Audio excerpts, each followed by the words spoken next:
Hi, guys. Thank you for subscribing. And if you happen to find me just from scrolling around or somebody said to check this out, I hope you'll hit that subscribe button and help me out. So, the big, beautiful bill, right? Trump's big bill that is going to ruin all of our lives, um, well, is pretty bad. And the problem is that most people really don't know what's in it, and it'll be too late when they find out. So here's something that California Senator Adam Schiff has said on Twitter. He said, any Republican who votes for this big, ugly bill is going to have to own it. We're going to make them take full responsibility for cuts to healthcare, higher food and energy costs, and all of the other disastrous effects. That sounds all well and good, but I'm sorry, guys. The Democrats have been sucking at this.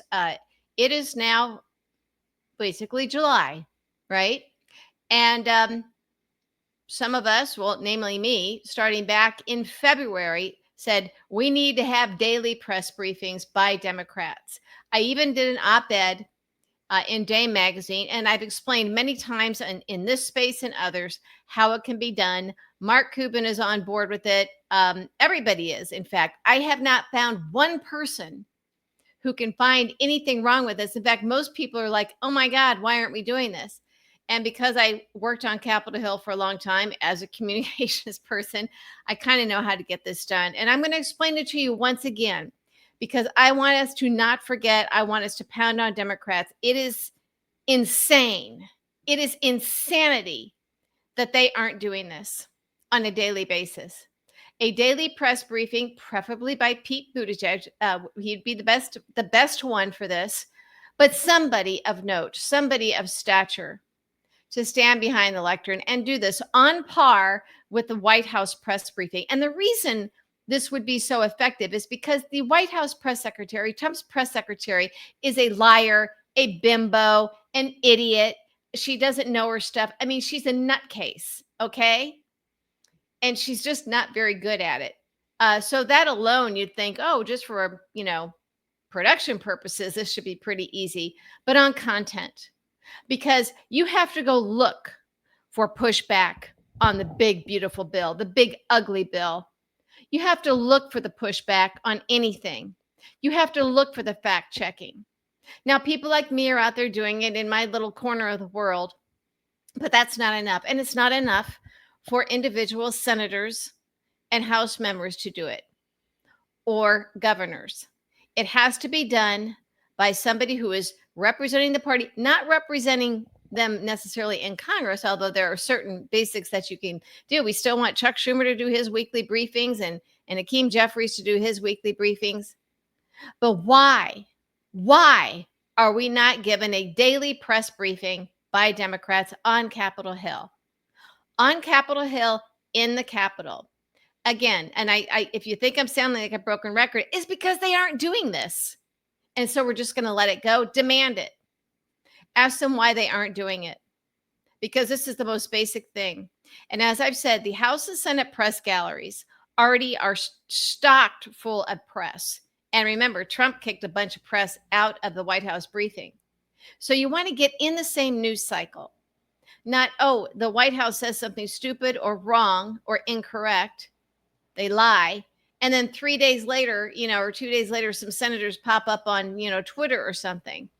You do it in the same news cycle so that when they lie from the lectern in the White House press briefing room, Democrats have their same person who's easily identifiable, not just a press secretary, kind of a super staffer advisor, obviously, a super advisor, give them any title they want, and a small staff. This would be paid for, again, through the Democratic, through the steering and policy committees, plus maybe a small assessment from the congressional offices and Senate offices, Democrats, or committees or leadership.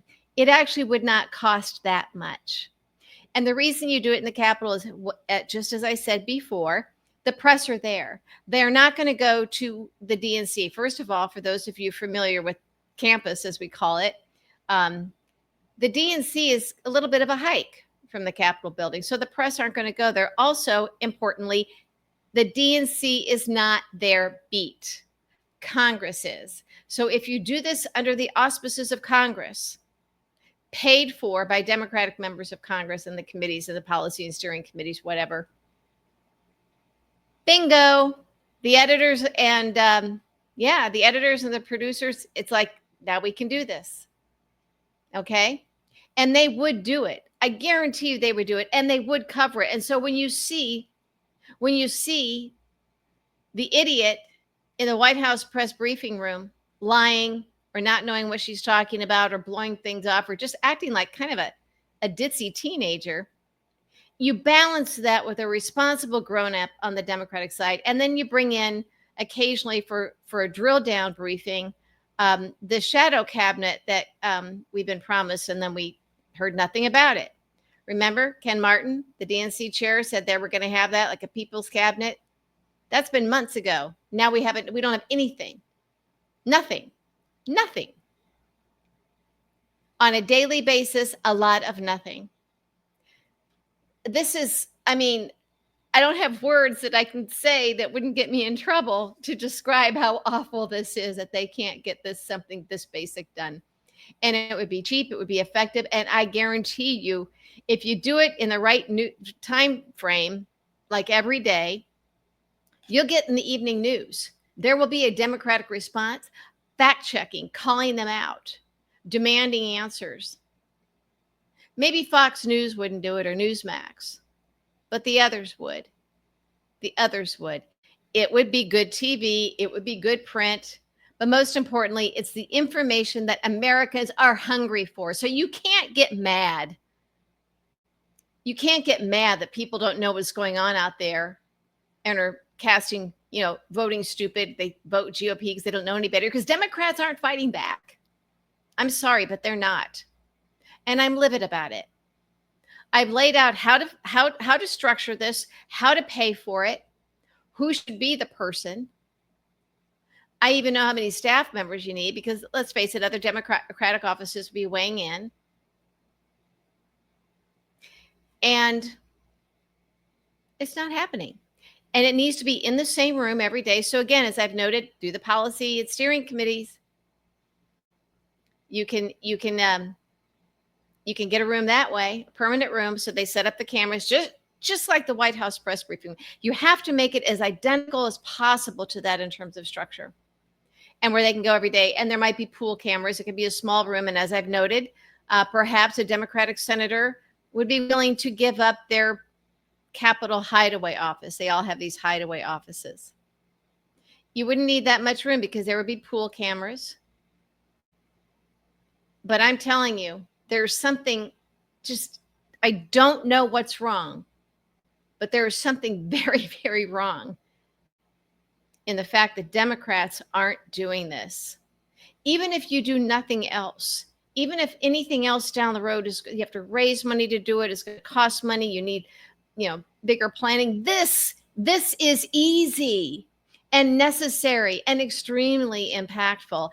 Another thing I guarantee you, it would open up the floodgates of donations. But right now, I don't think Democrats are going to be able to raise a lot of money, because the people who normally would be donating and opening up their checkbooks aren't seeing any action. They're not seeing anything happening. So I go around, I have to hunt around, I find out what's in this bill. I see people doing snippets of it here and there. And I come on here and other places. You have a podcast, and I'm on social media, and I give people this information. I shouldn't have to go hunt for it. I am disappointed.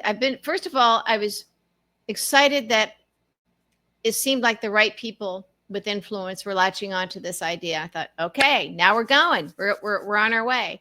And then I was getting frustrated that it wasn't happening. And now I'm angry and a little bit scared, because this is appeasement. We are now at the point where it is feeling like this is being done on purpose, because there is no other explanation.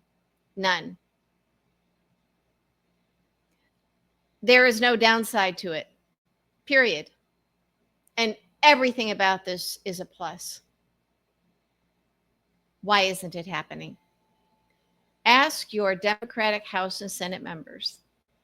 Ask leadership.